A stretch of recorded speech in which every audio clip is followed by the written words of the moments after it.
सृष्टि के आरंभ से पहले कुछ नहीं था, न समय, न आकाश, न धरती। सिर्फ एक असीम शून्यता थी, और इस शून्यता के केंद्र में थे महादेव, जिन्हें हम शिव के नाम से भी जानते हैं। शिव न केवल विनाशक हैं, बल्कि सृजन के भी स्रोत हैं। वे आदि भी हैं और अनंत भी। शिव केवल एक देवता नहीं है, बल्कि वे ब्रह्मांड की पूरी शक्ति का प्रतीक हैं। उन्हें महादेव कहा जाता है, यानी देवों के देव। महादेव की पूजा सिर्फ एक व्यक्ति की शक्ति के रूप में नहीं, बल्कि सृष्टि की अनंत ऊर्जा के रूप में की जाती है। महादेव को कई रूपों में पूजा जाता है। कभी वे शांत तपस्वी होते हैं, तो कभी क्रोध से भरे रुद्र। उनका नटराज रूप सृजन और विनाश की नृत्य करता है, जो सृष्टि के निरंतर चक्र का प्रतीक है। महादेव को भोलेनाथ भी कहा जाता है, क्योंकि वे अत्यंत सरल और दयालु हैं।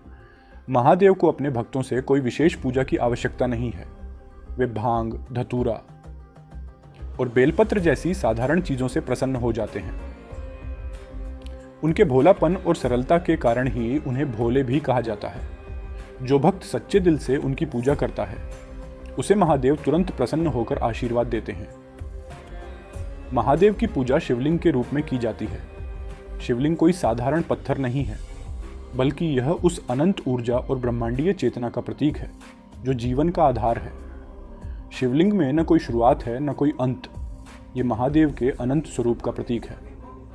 शिवलिंग सृष्टि और प्रलय दोनों का प्रतीक है।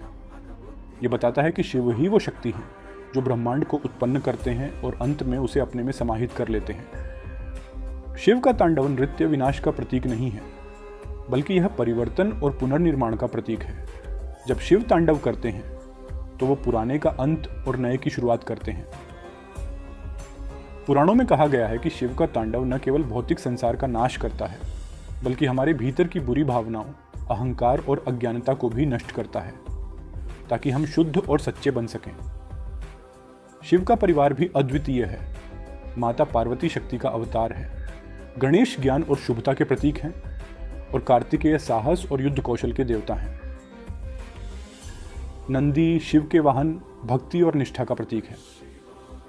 महादेव की कहानियां हमें यह सिखाती हैं कि जीवन में हर चुनौती का सामना धैर्य, प्रेम और समझ से किया जा सकता है।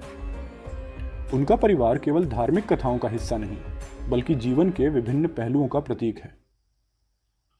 महादेव सिर्फ एक देवता नहीं, बल्कि एक भावना है। उनकी भक्ति करने का अर्थ है उस अनंत शक्ति को पहचानना, जो हर व्यक्ति के भीतर मौजूद है। उनका संदेश स्पष्ट है, परिवर्तन जीवन का नियम है, और सच्ची शांति केवल भीतर की यात्रा से ही प्राप्त की जा सकती है। तो आइए महादेव की इस अनंत यात्रा का हिस्सा बने और उनसे प्रेरणा लेकर अपने जीवन में शांति और संतुलन की स्थापना करें। जय भोलेनाथ। धन्यवाद। महादेव की कथा को जानने के लिए हमारे चैनल को सब्सक्राइब करें और बेल आइकन दबाएं। हर हर महादेव।